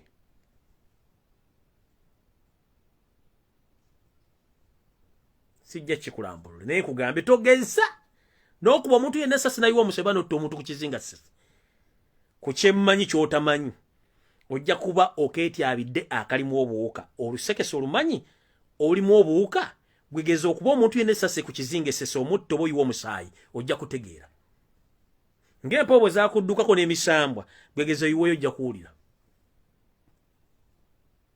Mukama bankumi atankumi na mpeera okulonda tugende tulonde newankubadde bano batandise dde okubba obulu mu bitundu ebisinga obungi nga bakozesa ebintu bitundu ebimu gye bali mu kubbira obulu naye mwe twabategedde dde mu kubba kwa mwe twakutegedde mugenda kubba ffe tulina we tubalindiridde kitegedde tuna tubalindiridde ekyokulala nga maliza mwemulugunya nnyo ku poliisi yaweebwa president mbadde ndabidde kyogerako banaye poliisi yawe omukulembeze yava mu electoral commission poliisi eno erina kuuma president waffe Robert Kyagulanyi Ssentamu naye mmwe mwandisuubire nti singa bakuba amasasi poliisi naye ezzeeyo amasasi njala bagamba ekigambo kimu poliisi yonna entendeke obulungi nnyo professional policeman tateekeddwa kugula safe kukuba muntu yenna ssasi nga tewali nsonga lwaki akikola olw'okuba nti bano aba SFC bagwira y'ensonga lwaki bakuba amasasi ne tear gas fa kubanga they are not educated, they are not professional enough. So police ekuma Robert Kyagulanyi Ssentamu tesobola kugula safe kuba sas wadde okuddiza amagye gonna agabagolumbye Robert Kyagulanyi Ssentamu unless ng'oli azze n'akwata Robert Kyagulanyi Ssentamu oba ng'amusonzeemu emmundu direct oba n'akola then to protect him asobola okukikola ne currently balina kukola mulimu gwe balina kukola mugaadinga kubanga amateeka bwe gasoma yensonga lwaki nti etteeka lisoma nti owa poliisi owa musirikale bw'ogula safe kitegeeza nti you are ready to shoot naye ogenda kushootinga ki that's the question police officer oba any army officer toteekeddwa kugula the moment you open safe that means you are ready to attack whom are you attacking the civilian so these police officers who are guarding Robert Kyagulanyi Ssentamu they are professionals they can't open their safe likely the others who are unprofessional are opening a safe ne bakuba amasasi ne bakuba tear gas that's the difference between era kyenvudde mbagamba n'abantu si bannayuganda abakola ebintu bino so poliisi gye bawa Robert Kyagulanyi Ssentamu emukuuma okuggyako nga waliwo azze okumutuusaako bulabi immediate ku mmotoka mwennyini waali then they can but at the moment they can't mukitegedde bulungi eri abalabadde bagamba nti ate omusajja lwaki agenza okuba kampeni nga bamuganye nakyo kankibanyonnyole mwano nga nze mbanyonnyola kyange ekisooka Robert Kyagulanyi Ssentamu omusajja omukulu attuludde alina owaka obuntu ng'omuntu nga ye kitulina okukimanya ekyokubiri Robert Kyagulanyi Ssentamu amanyi constitution nga bw'esoma amateeka agaamuweebwa ng'agenda okuba kampeyini agamanyi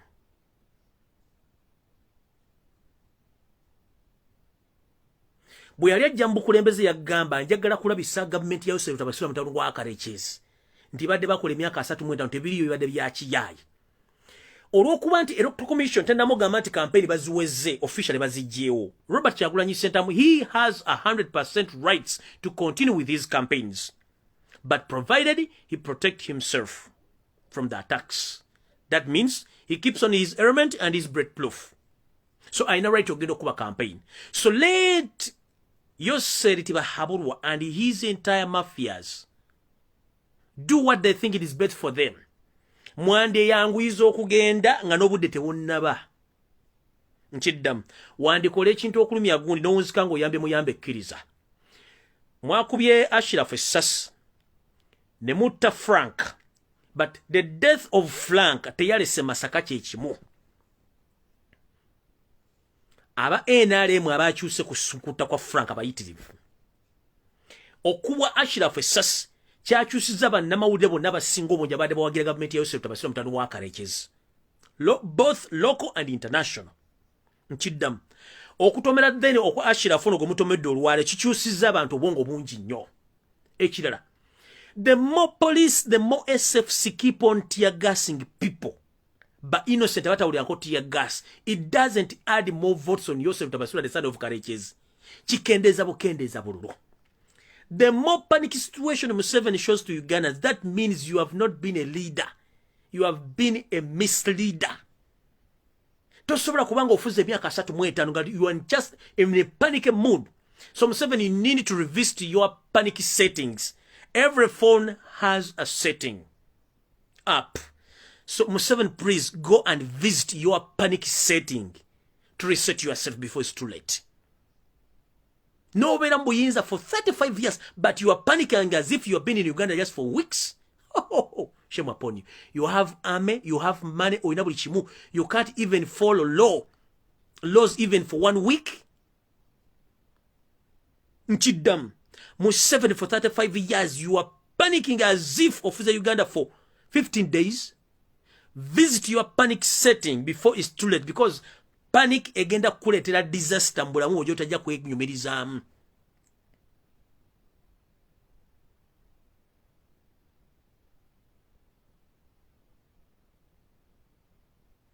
Museveni, please revisit your panic setting and set yourself again before it's too late.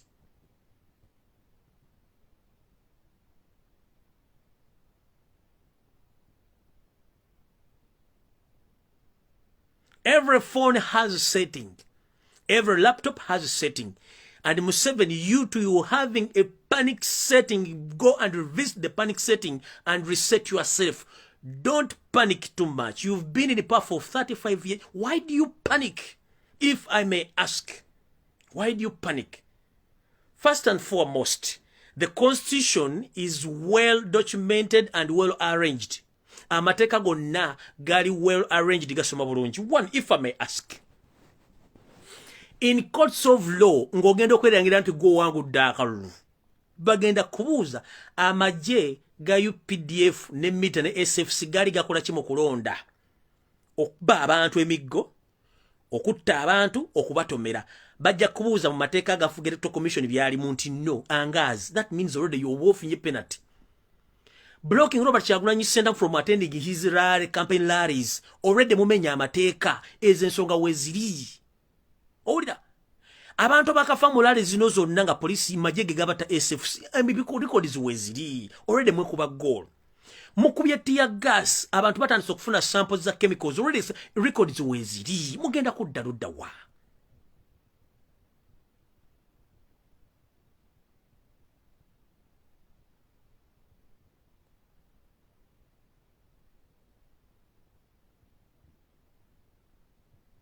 Ere message esembayo. Museveni nani basigamba kigambo kino leka nkikugambe. Muzzukulu wa Daudi munabagocha ebiseera bisinga botamupimira byalya alya n'abaluka. Naye wandibanga oyolekedde embeera yeemu nga bannayuganda ffe tulina okukubalirako ky'olina okulya. Era ndowooza akaluka n'akajja kwe tulina okukubalira mukulu ove mu Uganda kubanga ojja tulya. Kubanga muzzukulu wa Daudi wangu n'abagocha n'Obuganda bwa buzala asobola obulyanga enjala emuluma. Kali muzzukulu wa Daudi Museveni ffe tulina okukubalirako nti ebyokulya biwedde weebake gende wo. Otherwise butakubalireko ojja tulya ffenna. Kuba muzzukulu wa Daudi bw'oba tomubalidde nti kusija asobola okulya n'abaana n'abalera buli kimu n'akirya. Kubanga ali afuluma. Kati Museveni bw'oti oli ofuluma bw'oti. Kati mukulu bannayuganda balina okukubalirako endya gy'olina okulya tugende nti kati okulyako kwawedde 221 tolina kubeera ku ki? Tolina kubeera mu Uganda. Naye muteeke amaaso ku mutamanya ngamba gobalita kiddamu. Muteeke amaaso ku mutamanya ngamba gobayita